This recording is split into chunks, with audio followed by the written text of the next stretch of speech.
السلام علیکم ورحمۃ اللہ وبرکاتہ۔ بسم اللہ والحمد للہ والصلاة والسلام علی رسول اللہ، اما بعد فاعوذ باللہ من الشیطان الرجیم، بسم اللہ الرحمن الرحیم۔ یا ایہا الذین آمنوا اجتنبوا کثیرا من الظن ان بعض الظن اثم ولا تجسسوا ولا یغتب بعضکم بعضا۔ سورۃ الحجرات چل رہی ہے، کافی نشستیں اس پر ہو چکی ہیں، ابھی بھی اس پر تسلسل کے ساتھ بات ہو رہی ہے۔ ہماری گمان پہ بات ہو رہی تھی، بدگمانی پہ بات ہو رہی تھی کہ معاشرہ چلتا ہی معاملات پر ہے۔ بنی نوع انسان جو ہیں وہ غاروں میں تو نہیں رہتے، اس زمین پہ رہتے ہیں اور آپس میں ان کی معاشرت ہوتی ہے، معاملات ہوتے ہیں۔ اس معاشرت اور معاملات میں بہرحال ایک فطری بات ہے کہ گمان رکھنا پڑتا ہے، تو شریعت نے اس کے بارے میں قرآن میں اصول فراہم کر دیا ہے اور احادیث کے اندر اس کی ڈیٹیل آئی ہوئی ہے کہ کون سے آپ گمان رکھ سکتے ہیں اور کون سے گمان نہیں رکھ سکتے۔ بدگمانی رکھنی بھی ہے تو دلیل کی ضرورت ہے، اور پھر دلیل کی بنیاد پر بھی بدگمانی تک رکھنی ہے، بدگمانی سے آگے نہ بڑھے۔ یہ ساری باتیں آپ لوگوں کے ساتھ ہو چکی ہیں۔ صورتحال کچھ ایسی ہے کہ اس بدگمانی پہ تھوڑی سی اور ہم ڈیٹیل میں تفصیل میں چلے جائیں تو زیادہ بہتر ہے۔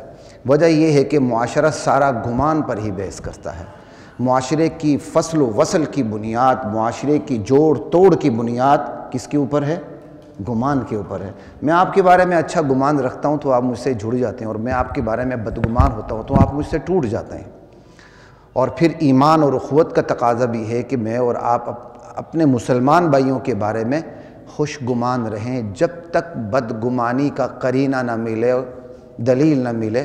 اور جب بدگمانی کی دلیل منے تو پھر بدگمانی کو اسی دلیل کی حد تک رکھیں، آگے جانے نہ سے۔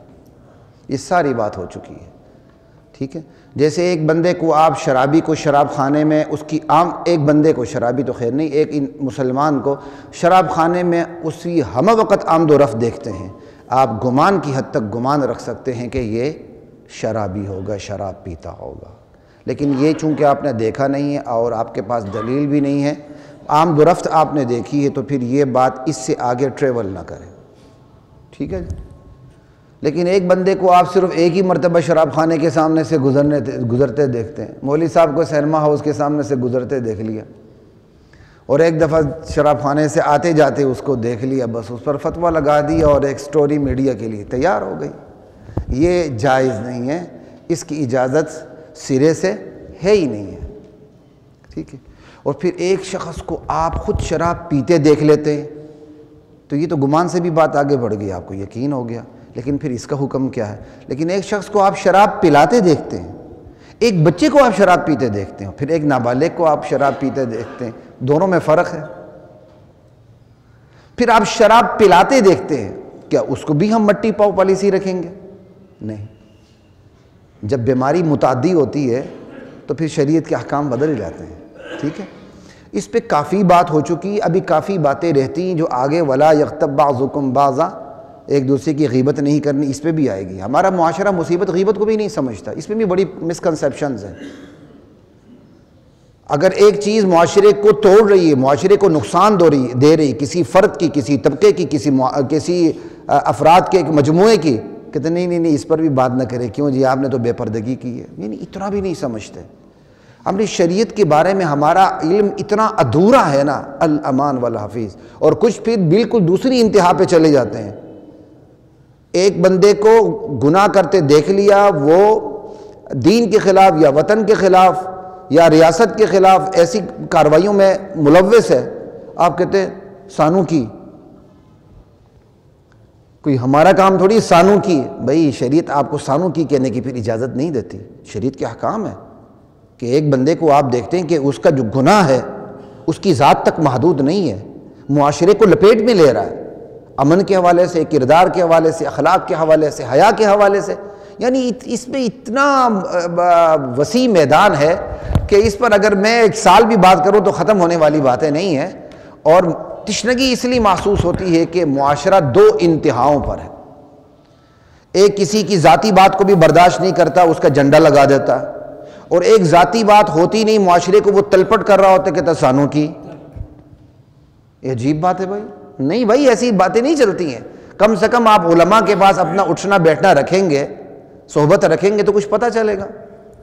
آج ایک ساتھی سے رات بات ہو رہی تھی تو اسی پہ موضوع پہ بات ہوئی، تو میں نے انہیں کہا دیکھیں اللہ تعالیٰ نے کتاب نہیں بھیجی جب تک کتاب کا استاد نہیں بھیجا، کتاب کا استاد پہلے بھیجا اور کتاب بعد میں بھیجی ہے۔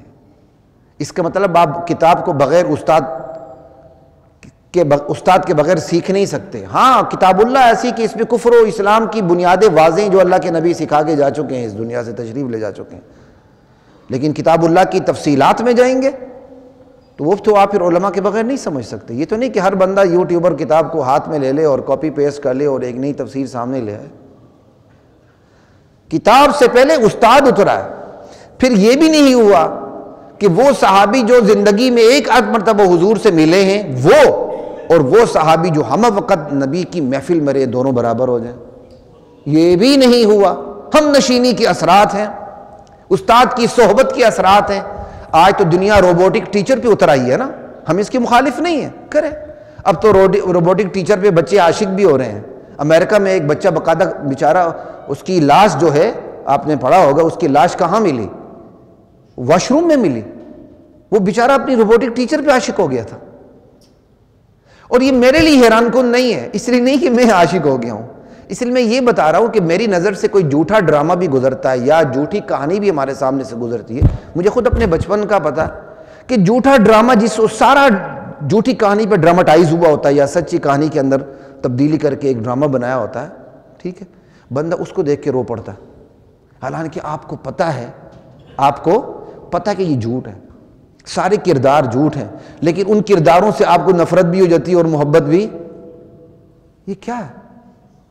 اس کے باوجود تو یہ گمان کا جو کردار ہے نا یہ بہت بڑا ہے۔ پتہ نہیں میں کس نقطے پر ان باتوں کو لے آیا تھا، لیکن بھول گیا۔ میں واپس اپنی اسی بات کی طرف چلتا ہوں کہ معاشرے کے اندر جو بدگمانی ہے اس کی بھی حدیں ہیں، آپ اس سے آگے نہ بڑھیں۔ ایک اہم ترین پوائنٹ سے شیطان نے مجھے بلا دیا۔ اب میں اپنا بیان خود سنوں گا تو پھر مجھے افسوس ہوگا کہ میں یہاں پہنچ گیا تھا اور میں ایک بات سمجھانا چاہ رہا تھا لیکن فل سٹاپ لگ گیا، میں سمجھا نہیں سکا، لیکن چونکہ موضوع وہی ہے بدگمانی پہ تو میں چلتا ہوں آگے۔ لا الہ الا اللہ۔ تو قرآن جو آپ کو بدگمانی کے بارے میں احکام دیتا ہے نا، کہتا خوش گمانی رکھو جب تک بدگمانی کی دلیل نہ ملے، لیکن جب بدگمانی کی دلیل ملے تو دلیل جہاں تک کام کرتی وہاں تک رہو، اس سے آگے۔ جیسے آمد و رفت دیکھ لی ہمہ وقت، گمان ہو سکتا ہے شرابی ہے، ایک آدھ مرتبہ دیکھ لیا گمان کرنا ہی غلط ہے، پھر شراب پینا، پھر پلانا، ہر ایک کے احکام جدا جدا ہیں۔ یہ تو ہوگی مسلمانوں کے بارے میں، جناب غیر مسلموں کے بارے میں کیا حکم ہے؟ کیا ان کے بارے میں بھی اسی طرح آپ خوشگمان رہیں گے جس طرح مسلمان کے بارے میں حکم ہے؟ نہیں، ان کے بارے میں کہا گیا ہم العدو، یہ تمہارے دشمن ہیں، فاحذرہم، ان کے بارے میں چکنا رہو۔ ہم یہ نہیں کہتے ہر ایک کے بارے میں آپ بدگمان ہو جائے، لیکن ہماری فوج سرحد پہ کیوں کھڑی ہوتی ہے؟ خوشگمان ہو کے بیٹھ جائے نا، سو جائے، کیوں نہیں سوتی؟ چکنا رہتی ہے۔ کیوں؟ دشمن کے بارے میں چکنا رہنے کا حکم ہے۔ ہم العدو فاحذرہم وَأَعِدُّوا لَهُم مَّا اسْتَطَعْتُم مِّن قُوَّةٍ، جتنی ہمت ہے ان کے بارے میں اپنے آپ کو تیار رکھو۔ کیوں؟ تُرْهِبُونَ بِهِ عَدُوَّ اللَّهِ وَعَدُوَّكُمْ، تاکہ تم اپنی طاقت سے ان کو ڈراؤ جو اللہ اور اس کے رسول کے دشمن ہیں، اور ان کو بھی ڈراؤ۔ تمہیں پتہ ہی نہیں کہ وہ تمہارے دشمن ہیں، اندر وہ تمہارے دشمن ہیں، تمہیں پتہ ہی نہیں۔ آج بھی ہمارے معاشرے میں ایسا، میں اب اس کی ڈیٹیل میں کیا جاؤں، ہماری عوام بھی ایسے ایسے ممالک کو، ایسے ایسے افراد کو اپنا دوست سمجھنے لگتی ہے جو حقیقت میں کیا ہوتے ہیں؟ دشمن ہیں۔ ابھی دیکھیں شام آزاد ہو گیا، دعا کریں اللہ تعالیٰ اس کو حقیقی مسلم ملک بنائے۔ اس شام کے مسلمانوں نے کیا اذیتیں سہی ہیں، خدا کی قسم، جب بندہ دیکھتا ہے تو دیکھ ہی نہیں سکتا۔ میں تو ڈیٹیل میں نے ابھی دیکھا نہیں ہے، لیکن ان جیلوں میں ان قیدیوں کے اوپر جو ظلم ہوا ہے، فرعون کی کیا کہتے ہیں چنگیز کا ظلم بھول جاتا ہے جو ایسا ظلم ہوا۔ اور اس ظلم کی ابتدا کہاں سے ہوئی؟ جب شام کے مسلمانوں نے صحابہ کا دفاع چھوڑ دیا تو جو صحابہ کے دشمن ہیں وہ مسلط ہو گئے۔ نصف صدی تک جان، مال، عزت، وابرو، عقل، نسل دھاؤ پہ لگتی رہی۔ 50 سال تک شام کے مسلمان قربانیاں دیتے رہے، آخر اللہ کو ترس آ گیا۔ سمجھ آئی؟ یہ کوئی آسان کام نہیں ہے۔ یہی صورتحال سے ہم آپ کو یہاں بچانا چاہتے ہیں۔ خدا کے لیے چکنے ہو جاؤ۔ وہ جغرافیہ، وہ زمین جو صحابہ کی محنت سے مجھے اور آپ کو ملی، اگر ہم صحابہ کا دفاع نہیں کر سکے تو یہ خطے چھین لیے جائیں گے. پھر وہی ہوگا نصف صدی تک میری آپ کی جان مال عقل نسل عزت آبرو کچھ بھی حفاظت میں نہیں ہوگی، محفوظ نہیں ہوگی. پھر ہم پر ایک نصف صدی گزرے گی، اس کے بعد پتہ نہیں جیلوں سے کیا کچھ برآمد ہوگا. خدا کے لیے وہ دن آئے، پہلے اپنے مسلمان بھائیوں سے عبرت پکڑ لو کہ ہمارے مسلمان بھائیوں کی کمزوریاں تھیں تو کہاں سے کہاں بات چلی گئی، لیکن وہ بڑے اچھے مسلمان تھے، انہوں نے ہمت نہیں ہاری. اللہ اکبر، 10 20 سال تک روشنی نہیں دیکھی، آسمان نہیں دیکھا. اللہ اکبر، بندہ برداشت ہی نہیں کر سکتا. اور پھر یہی لوگ اتحاد امت کے نعرے لگاتے ہیں، افسوس نہیں ہوگا؟ اب سوال یہ ہے، کافروں کے بارے میں تو چکنا رہنے کا حکم ہے، ٹھیک ہے، ہم العدو فاحذرهم، چکنا رہو، اپنے آپ کو خوشگمانی اور بدگمانی سے بالاتر کر لو. پھر جیسے جیسے کافروں کا رویہ سامنے آتا ہے ویسے ویسے ان کے ساتھ پھر اس کے الگ احکام ہیں. ہماری کتابیں بری ہوئی ہیں. ایک وہ کافر ہے جو آپ سے براہ راست کیا کہتے ہیں میدان میں اترا ہوا ہے، اس کے ساتھ کیا سلوک ہے. ایک وہ کافر ہے جو آرام سے بیٹھا ہوا ہے، آپ کو کچھ بھی نہیں کہتا، اس کے ساتھ کیا سلوک ہے. ہر ایک اپنے احکام ہے. یہ وہ موقع نہیں بیان کرنے کا، کیونکہ میں ایک محدود موضوع کے اوپر بات کر رہا ہوں. لیکن جو اصل سوال میں آپ کے سامنے آج کی نشست میں رکھنا جا رہا ہوں وہ یہ ہے، کیا وہ مسلمان فرد، وہ مسلمان افراد، مسلمانوں کا وہ مجموعہ، وہ جماعت اور مسلمانوں کی وہ سیاسی جماعتیں، وہ مقتدر طبقہ، وہ قوتیں جن کی اسلام دشمنی، دین سے غفلت، مداہنت واضح ہو چکی ہے مختلف اوقات میں تواتر کے ساتھ، چونکہ وہ مسلمان ہیں تو آپ ان کے بارے میں بھی وہی حکم رکھیں گے عام حالات میں کہ مسلمانوں سے خوشگمان رہنے کا حکم ہے. آپ کو سوال کا پتہ چل گیا؟ مسلمانوں کے بارے میں حکم ہے خوشگمان رہو، کافروں کے بارے میں حکم ہے کہ چکنا رہو. لیکن سوال یہ ہے کہ بھائی مسلمانوں میں ایک طبقہ وہ ہوتا ہے، فرد وہ ہوتا ہے، افراد ایسے ہوتے ہیں اور افراد کا کوئی مجموعہ ایسا ہوتا ہے تواتر کے ساتھ جن کی دین دشمنی ظاہر باہروں کے لوگوں کے سامنے آتی ہے. سمجھ آئی؟ تو کیا ان کے بارے میں بھی عام حالات میں جب تک آپ کو کوئی دلیل نہ ملے خوشگمان رہیں گے؟ نہیں نہیں نہیں نہیں، ہیں وہ مسلمان، ان کے بارے میں وہی حکم ہوگا جو کافروں کے بارے میں. کافروں کے بارے میں کیا حکم ہے؟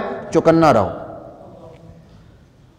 ان کی منافقت، ان کی زیرکی، ان کی ہوشیاری کو نگاہ میں رکھو، کہیں تمہیں نقصان نہ پہنچائے. تو ایسے مسلمانوں کے بارے میں بھی یہی حکم ہوگا، کافروں والا، خوشگمان نہیں ہونا ان سے. ان کی زیرکی، ان کی ہوشیاری، ان کی منافقت، ان کی دھوکہ دہی کیونکہ عیاں ہو چکی ہے تو اس پر پوری نگاہ رکھو. کیوں بھائی کافروں والا حکم کیوں چلا گیا؟ اس لیے چلا گیا کہ کافروں کے بارے میں حکم آخر کیوں ہے کہ کافروں کے بارے میں کہا چکنا رہو؟ کیوں ہے؟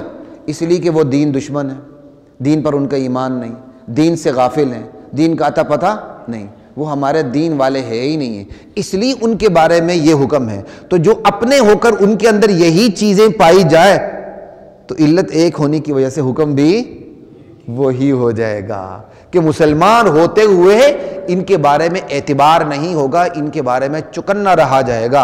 اور یہ بات بدقسمتی سے ہمارے اہل اقتدار طبقے پر، سیاسی جماعتوں پر، بالخصوص وہ سیاسی جماعتیں جو برسر اقتدار ہوتی ان پر آسانی کے ساتھ یہ چیز چسپاں ہو جاتی ہے.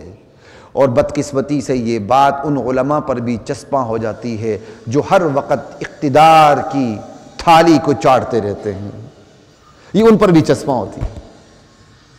اور اس کی کچھ عام وجوہات ہیں، کچھ اسپیسیفک وجوہات ہیں.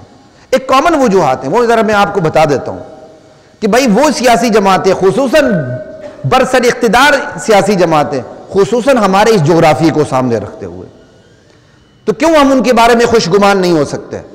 کیوں ہمیں حکم ہے کہ ہم ان کے بارے میں چکنا رہے؟ یہ اس لیے کہ ہمارے سیاسی نمائندے جس پروسیجر سے گزر کے آتے ہیں وہ خطرناک ہے. بات سمجھ آ رہی ہے؟ وہ جمہوریت کا پروسیس ہے جس میں ایک کن ٹوٹا کونسلر بنتا ہے، تھوڑی سی زیادہ طاقت پڑ کے ایم پی اے بن جاتا ہے، پھر ایم این اے بنتا ہے، زیادہ بڑا کن ٹوٹا ہوتا ہے تو پھر وہ ہمارا کیا کہتے ہیں کیپٹن ہوتا ہے، وہ پھر ہمارا کیا کہتے ہیں سردار ہوتا ہے، پھر وہ وزیر اعظم ہوتا ہے، پھر وہ صدر مملکت ہوتا ہے، جو بھی ہو سارا کچھ، جو ہم میں بڑا خونخوار ہوتا ہے بھیڑیا، ہم سب بھیڑیے ہیں، لیکن جو ہم میں زیادہ بڑا بھیڑیا ہوتا ہے خونخوار، وہ ہمارا پھر بڑا ہو جاتا ہے۔ ان کا پروسیجر ہی ٹھیک نہیں ہے۔ ٹھیک ہے، آپ کسی مسجد کی انتظامیہ میں محلے میں یہ الیکشن ہوتا ہے کہ بھائی ہر قسم کا بندہ آ کے ووٹ دے، مسجد کی انتظامیہ کا صدر بنے، مسجد میں وہی آئیں گے جو نماز پڑھیں گے، انہی میں سے آپ کسی کو سلیکٹ کریں گے۔ تو کم سے کم مسجد کی انتظامیہ کی سلیکشن کا طریقہ کار ہی باہر جو اللہ تعالیٰ نے پوری زمین کو مسجد بنا کے رکھا ہو وہیں اپلائی کر دو، باتیں ساری ٹھیک ہو جاتی ہیں۔ لیکن ہم نے تو کرنا نہیں، ہمارے ہاں بدکار، زناکار، جاہل، عالم، چیف جسٹس، پی این، قاصد، ان پڑھ، جاہل، سب کا ووٹ برابر، بلکہ ان کا ووٹ زیادہ ہے کہ وہ کوانٹٹی میں زیادہ ہے، لہٰذا وہ بھاری ہیں۔ ان کا پروسیس ٹھیک نہیں آنے کا، ایک۔ دوسرا، وہ دولت کے زور پر آتے ہیں، جو دولت کے زور پر آئے گا تو وہ سب سے پہلے اپنا کھاتا برابر کرے گا۔ تیسرا، ہمارے ہاں بدقسمتی سے فیوڈلزم ہے، بہت سے علاقوں میں وڈیرا پن ہے، ان کو الیکٹیبلز کہتے ہیں، سیاسی جماعتیں ان کی محتاج ہوتی ہیں، وہ کسی سیاسی جماعت کے محتاج نہیں ہوتے، وہ جو مرضی کر لیں، آزاد کھڑے ہو جائیں، پی پی میں چلے جائیں، پی ٹی آئی میں چلے جائیں، نون میں چلے جائیں، جس مرضی میں چلے جائیں وہ کھڑے ہو جائیں، ان کی جیت پکی، کیونکہ نیچے گوار غلام ان کے ہیں، جہاں کوئی نہ سکول، نہ کالج، نہ مدرسہ، کچھ بھی نہیں۔ پھر اس لیے بھی چکنا رہنے کا حکم ہے اسپیسیفک ریزن میں، یہ جو آتے ہیں دھیرے دھیرے اوپر منصب پہ، اختیار پہ، ذمہ داریوں پہ، یہ حلف وفاداری دے کے آتے ہیں، ہمیں لاؤ، ہم تمہاری یہ چیزیں پوری کر لیں گے۔ تو جو زیادہ ٹرسٹڈ ہوتا ہے کہ ہاں بھائی یہ کام کر سکتا ہے، کیونکہ یہ جدی پشتی میر جعفر میر صادق ہے، یہ بےمان جدی پشتی ہمارے کتوں کو، ہمارے آباء و اجداد کے کتوں کو نہلاتا رہا ہے، یہ جدی پشتی پالشی ہے، لاؤ اس کو، یہ بلڈ دیکھا جاتا ہے باقاعدہ۔ اس لیے ان کے بارے میں خوش گمان نہیں ہونا، چکنا رہنا۔ یہ تو میں نے آپ کو ایک عام ریزنز بتا دی۔ اب تھوڑی سی اسپیسیفک ریزن، ان کو بھی آپ عام ریزن ہی سمجھ لیں، کیا کہتے ہیں اسپیسیفک ریزن کی طرف بھی چلتے ہیں۔ اللہ تعالیٰ کہتے ہیں قرآن کریم میں، افرأیت من اتخذ الہہ ہواہ، میرے نبی کیا آپ نے ایسے لوگوں کو دیکھا، کیا ایسے شخص کو دیکھا جس نے اپنی خواہشات کو اپنا معبود بنا لیا؟ اللہ اکبر۔ تو یہ جو لوگ ہوتے ہیں نا روٹین میں ہر ایک کی بات نہیں کرتا، بڑے بڑے اللہ کے ولی بھی آتے ہیں، یہ اپنی خواہشات کے غلام ہوتے ہیں۔ ایک تو جب اپنے خواہشات کے غلام ہو گئے تو نتیجے خود بخود نکلنے شروع ہو جاتے ہیں، وہ بھی الگ الگ آپ دیکھ لیں۔ یہ جو کائنات کے بڑے بڑے فرائض موجود ہیں اس وقت، ان کے در پہ سجدہ ریزی کے بعد آتے ہیں۔ ایک کہتا ہے مجھے وزیر اعظم بناؤ میں یہ کروں گا، دوسرا کہتا ہے مجھے بناؤ میں یہ کروں گا۔ پھر اوپر کی جو طاقتیں ہیں، امریکہ ہو گیا، مالیاتی ادارے ہو گئے، سارے ہو گئے، وہ اچھی طرح وفاداروں کی لسٹ بنا کے پھر سکروٹنی کر کے پھر اس میں سے ایک کو نکالتے ہیں، جماعت ہو یا فرد ہو، اس طرح لایا جاتا ہے۔ اور جن کے لیے آتے ہیں پھر ان کے خلاف وہ نعرے لگاتے ہیں، کام ان کے لیے کرتے ہیں۔ کیوں؟ جمہوریت ہے نا، جمہوریت میں تو احمقوں کی اکثریت ہوتی ہے، پھر ان کی بات مانی جاتی ہے۔ ٹھیک، ایک تو یہ بات ہوگی، اپنی مفادات کے اسیر ہو گئے، اور اپنے مفادات کی اسیر ہونے کی وجہ سے جو اس وقت دنیا کو چلانے والی پاورز ہیں ان کی غلامی میں آ جاتے ہیں۔ سب سے پہلے ان کے در پہ جا کے حاضری دیتے ہیں، تب ہمارے بڑے بنتے ہیں۔ دو باتیں ہو گئیں۔ پھر تیسری طاقت اس وقت جو سب سے بڑی، وہ بھی دنیا کے فرعونوں کے ہاتھ میں ہے، وہ ہے مالیاتی ادارے دنیا کے۔ مالیاتی اداروں نے ہمیں جکڑ کے رکھا ہوا ہے۔ ایک سیاسی جماعت آتی ہے، اس کو بتایا جاتا ہے اگر تم یہ ترقیاتی کام نہیں کرو گے تمہاری پیچھے والی جماعت تمہیں معاف نہیں کرے گی، وہ کہتا ہے دے دو۔ پھر مالیاتی اداروں سے یہ خوب سود پر قرضے اٹھاتے ہیں۔ پھر مالیاتی ادارے جب سود پہ قرضہ دیتی ہے پھر وہ اپنی ساری باتیں ان سے منواتی ہے۔ یہ بالکل ایسا ہی ہے جیسے ہمارے محلے کی کسی گلی کا بد کردار آدمی، اس کے پاس کوئی کیا کہتے ہیں مجبور عورت چلی جائے قرضہ لینے کے لیے، تو وہ کیا کیا مطالبات اس سے تسلیم کروائے گا۔ بس اس وقت ہم اس مجبور عورت سے خدا کی قسم زیادہ گرے پڑے ہیں، خدا کی قسم کھا کے کہہ رہا ہوں انشاءاللہ میں حانس نہیں ہوں گا. ہم اس سے زیادہ گرے پڑے ہیں اس مجبور عورت سے جو گلی کے کنٹوٹے سے قرض لیتی ہے اور پھر وہ گلی کا کنٹوٹا اس کو 2 روپے دینے کے بعد اپنی ساری باتیں ڈیمانڈ اس سے منواتا ہے. اللہ اکبر. حدیث میں بھی ایک واقعہ ہے نا, ایک شخص تھا بڑا زناکار, اس نے بڑے زنا کی سب کچھ, عورت مجبور ہو کے اس کے پاس چلی گئی. اس نے کہا ٹھیک ہے میرے ساتھ تم یہ کام کر لو. وہ تیار ہو گئی. جب وہ کام پہ آمادہ ہوا تو عورت تھی ایسی نہیں, غریبی نے اس کو یہاں تک پہنچا دیا تھا. اس نے کہا اللہ کا خوف کر, میں نے یہ گناہ کبھی نہیں کیا, ہائے میری غریبی نے آج مجھے یہاں تک پہنچا دیا کہ میں اپنے مالک کو ناراض کرنے چلی ہوں. وہ حیران, کہا بی بی میری تو ساری عمر اس چیز میں گزر گئی, مجھے کبھی خوف نہیں ہوا, اور تو آج اپنی مجبوری سے یہ گناہ کرنے لگی, تجھے خوف ہو گیا. پیچھے ہٹ گیا. وہ جو پیسے دیے تھے معاف کر دیے. کہا چلی جا, یہ تیرے پیسے ہو گئے. وہ چلی گئی. ساری رات وہ رو کے اللہ سے معافی مانگتا رہا. اسی رات اس کا انتقال ہو گیا. ترمذی کی حدیث, وہ مر گیا. اب پورے ایسے لوگ پھر پورے محلے میں مشہور ہوتے ہیں زانی شرابی. پتہ چل گیا جی وہ مر گیا, تو قدرتی طور پر اس کے گھر پہ لکھا ہوا تھا جو اللہ نے لکھوا دیا تھا اس وقت, ان اللہ قد غفر للکفل.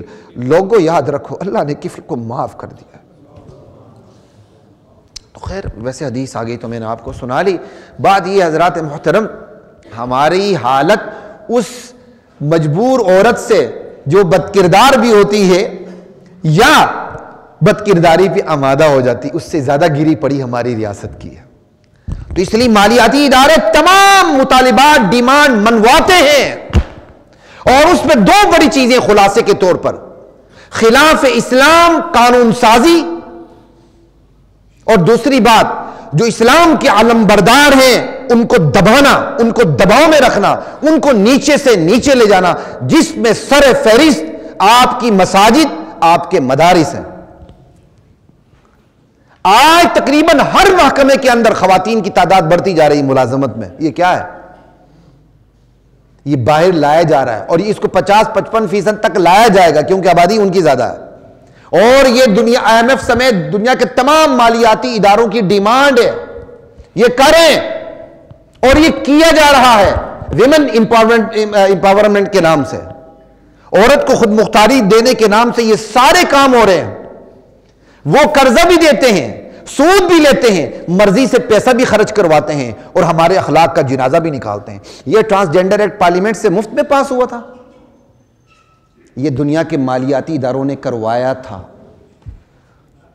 مشہور ترین ان کے کیا کہتے ہیں جو عہدیدار ہیں مالیاتی اداروں کے, جو ہم جس پرس مشہور ہے, وہ پاکستان کا دورہ بھی کرتے ہیں. اور اس وقت اسلام آباد کے اندر ٹرانسجنڈر ہاسپٹل بن رہا ہے جس میں مردوں کو نامرد بنایا جائے گا, ہارمونز کی تبدیلی کا سارا کام ہوگا, جس کی تبدیلی کا سارا کام ہوگا. ٹھیک ہے, اس پارلیمنٹ میں ٹرانسجنڈر ایکٹ پاس ہوتا ہے اور مدارس بل مسترد ہوتا ہے. یہ ہے خلاف اسلام قانون سازی, جو اہل اسلام ہے ان کو دبانا. اب چھوٹی سی آپ کو مثال دیتا ہوں. وسیم دیکھو یہاں ذرا کوئی ٹیشو پیپر ہے. بھٹو کے دور میں تعلیمی ادارے نیشنلائز ہو گئے, قومی تحویل میں لیے گئے, جس میں 300 سے اوپر اسلامی ادارے تھے. آپ کا اسلامی کالج ریلوے روڈ بھی اس میں شامل ہے, آپ کی حمایت اسلام کالجز اور سکولز بھی اسی میں شامل ہے, آپ کا اسلامی یونیورسٹی بہاولپور بھی اسی میں شامل ہے, جو لوگوں کے چندوں سے بنے. ٹھیک, لیکن اس کے بعد دھیرے دھیرے جتنے بھی عیسائی مشنری سکول تھے وہ واپس دیے گئے. کینیڈ چلا گیا چرچ کے پاس, FC کالج چلا گیا مشنری اداروں کے پاس, گورڈن کالج راولپنڈی جا رہا ہے. ہر حکمران نے, پرویز مشرف سمیت علیہما علیہ, ہر حکمران نے دھیرے دھیرے ان کو چپ کے سارے تعلیمی ادارے ان کو واپس کیے جا رہے ہیں. ایک اسلامی ادارہ واپس نہیں کیا گیا. یہ اہل حدیث حضرات کی مسجد ہے, مبارک مسجد, اسلامی کالج ریلوے روڈ کے ساتھ. یہ مبارک مسجد کے اندر چندے سے اسلامی کالج ریلوے روڈ بنا ہے. کیا یہ پاسبل ہے کہ مبارک مسجد والوں کو اسلامی کالج ریلوے روڈ واپس کر دیا جائے؟ اسلامی یونیورسٹی بہاولپور واپس کر دی جائے. یہ ہو رہا ہے, یہ مفت میں نہیں ہو رہا. ایک طرف سرکار سکول نہیں چلا سکتی, این جی اوز کے حوالے کر رہی ہے, عیسائی مشنری اداروں کے حوالے کر رہی ہے, ہمارے کالجز کو, ہماری یونیورسٹیز کو, اور دوسری طرف مدارس کو تحویل میں لیا جا رہا ہے کہ ہمیں ہمارے ہاتھ میں دے دو. انا للہ و انا الیہ راجعون. ان کے نظام پہ حملہ, ان کے نصاب تعلیم پہ حملہ. کیا وکیل کو مجبور کیا جا سکتا ہے کہ وہ سائنس پڑھے؟ وکیل آگ لگا دیں گے پارلیمنٹ کو. ہمیں کیوں مجبور کیا جاتا ہے علماء کو کہ بھائی تم یہ مضمون پڑھو, یہ پڑھو؟ ایک ڈاکٹر کو مجبور کر دے میتھ پڑھے, وہ تو پاگل ہو جائے گا, وہ ڈاکٹری چھوڑ کے بھاگ جائے گا یہاں سے. اور جس کا ذہنی بائیو والا ہے, آپ اس کو کیا کہتے ہیں, میتھ پڑھانے لگ گئے ہو. اور یہاں ہمارے نظام تعلیم پہ, نصاب تعلیم پہ, ماحول تعلیم پہ حملے. یہ کیا ہے؟ یہ سب باہر کے. اب مدارس بل پاس نہیں ہو رہا, پاس بھی مسترد بھی, پاس کر کے خوش کر دیا گیا سینٹ اور قومی اسمبلی سے, صدر سائن نہیں کر رہا. کیا باہر کے جو آقا بیٹھے ہوئے جو لائیں ان کو خوش بھی کرنا ہے, پھر دین دشمنی بھی ہے, آخر قرضے بھی تو لینے ہیں. باقاعدہ نیوٹرلز کے نہیں جو بالکل غیر جانبدار ہیں, ان اینکرز کو دیکھ لیں, وہ کہتے ہیں مدارس بل پاس ہی نہیں ہو سکتا ورنہ گریل اس میں آ جائیں گے, IMF فوراً گریل اس میں پاکستان کو ڈال دے گا. اسی سے اندازہ کر لیں کہ مدارس بل کے بارے میں, مدارس بل میں کیا ہے, ساری اکاؤنٹیبلٹی ہے. اس کو آپ ادھر کہتے ہیں مین اسٹریم قومی دھارے میں لاؤ, بھائی خود تو آپ قومی دھارے میں آؤ, یہ ایک الگ ہے, لیکن چلیں ہم قومی دھارے میں آتے ہیں, ہمارے مدارس آتے ہیں, آپ حشر نشر کیا کر رہے ہیں. لیکن اگر آپ کسی کو غلط فہمی ہے کہ مدارس اس طرح بند ہو جائیں گے تو یہ بہت بڑی غلط فہمی ہے, خدا کی قسم بہت بڑی غلط فہمی. یہ پاسبل نہیں ہے. یہ اللہ کا دین ہے, اور اللہ کے دین کی ضمانت کس نے دی ہے؟ خود اللہ نے دی ہے. یہ پاسبل نہیں ہے. اور اس سلسلے میں نہ بریلویوں کا اختلاف, نہ دیوبندیوں کا اختلاف, نہ اہل حدیث بھائیوں کا اختلاف, کسی کا اختلاف نہیں. یہ کیا ہے؟ مالیاتی اداروں کی ڈکٹیشن پہ یہ سارے کام ہو رہے ہیں, ان کو خوش کیا جا رہا ہے. اس لیے حضرات محترم, اپنے سیاسی محاذ کو الگ نگاہ سے دیکھا کریں, اپنے دینی محاذ کو خدا کے لیے الگ نگاہ سے دیکھا کریں. عوام کی غلطی یہ ہوتی ہے وہ اپنے سیاسی قائدین کے بارے میں خوش گمان ہو جاتی ہے, حالانکہ ان سے خوش گمانی نہیں رکھنی, ان کے بارے میں چوکنا رہنا ہے. کیوں خبر صاحب؟ ویل ڈن, بڑی بات ہے. بات یہ, اب خوش گمانی نہیں رکھنی. کیوں؟ تواتر کے ساتھ ان لوگوں کی دین دشمنی واضح, ان کے چوکنا رہنا ہے. عوام کی غلطی خوش گمانی بھی رکھتی ہے, امید بھی رکھتی ہے, ان کے قول و فعل کے تضاد کو نظر انداز بھی کرتی ہے, یہاں تک کہ ان کا عقیدے کے انحراف کو نظر انداز بھی کر دیتی ہے. کیا ختم نبوت کے قانون پر حملہ نہیں ہوا؟ ان کے عقیدے کے انحراف کو بھی نظر انداز کر دیتی ہے عوام, پھر ووٹ کرتی ہے. جبکہ اللہ تعالیٰ سورہ یاسین میں کہتے ہیں, اور لوگوں پیروی ان کی کرو جو خود ہدایت یافتہ ہیں, تم سے اجر نہیں مانگتے. اتبعوا من لا یسألکم اجرا وہم مہتدون. پھر علماء کی غلطی, آپس میں متحد نہیں ہوتے, دیگر سیاسی جماعتوں کے ساتھ مل جاتے, اور سیاسی جماعتیں اپنی 26ویں آئینی ترمیم مکمل کرنے کے بعد مدارس پھر باقی ان کو پھر دغا دیتی ہے, دھوکہ دیتی ہے. خدا کے لیے سیاسی محاذ الگ رکھو, دینی محاذ الگ رکھو, دونوں محاذوں کو الگ الگ اینک سے دیکھو.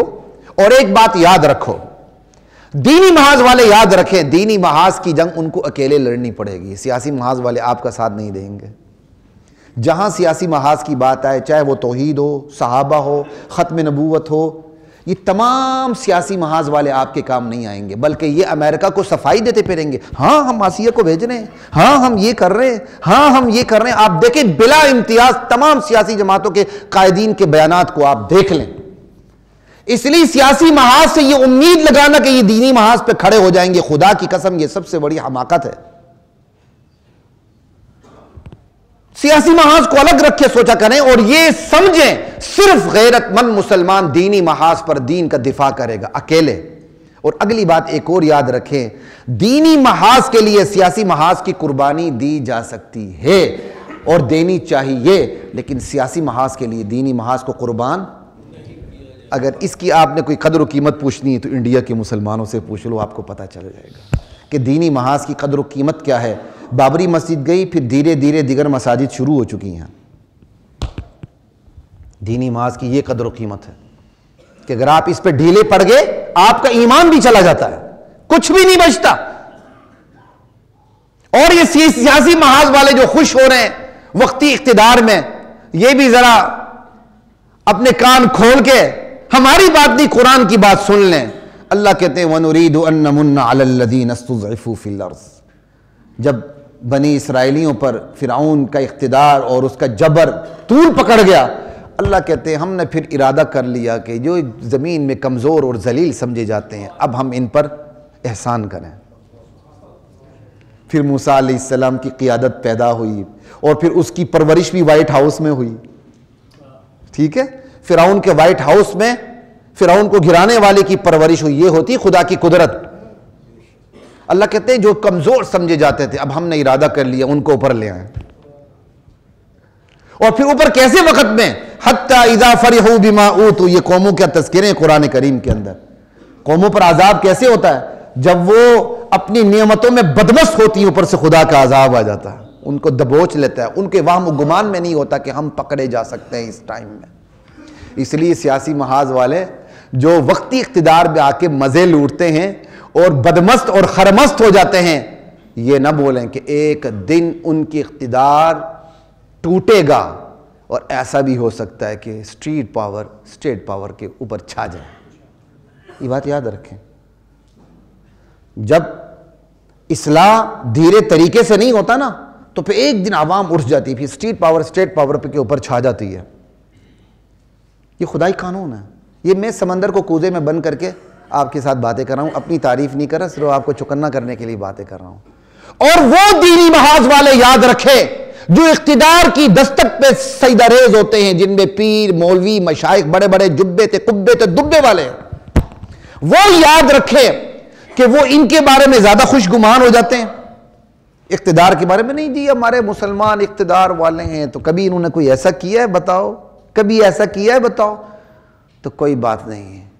ہم تو آپ کو چکنا کر رہے ہیں، ہم تو ان کا ماضی آپ کے سامنے رکھ کے بتا رہے ہیں کہ ان اہل اقتدار کا چاہے کسی بھی سیاسی پارٹی سے ان کا تعلق ہو، ان کا ماضی ایسا ہے کہ ان پہ سے خوش گمان نہیں رہنا، چکنا ہونا۔ تم خوش گمان رہ کے قرآن کے احکام کی خلاف ورزی کر رہے ہو، اللہ کو خفا کر رہے ہو، عوام کو خفا کر رہے ہو، اور اپنے علماء سے تم دغا کر رہے ہو، دغا۔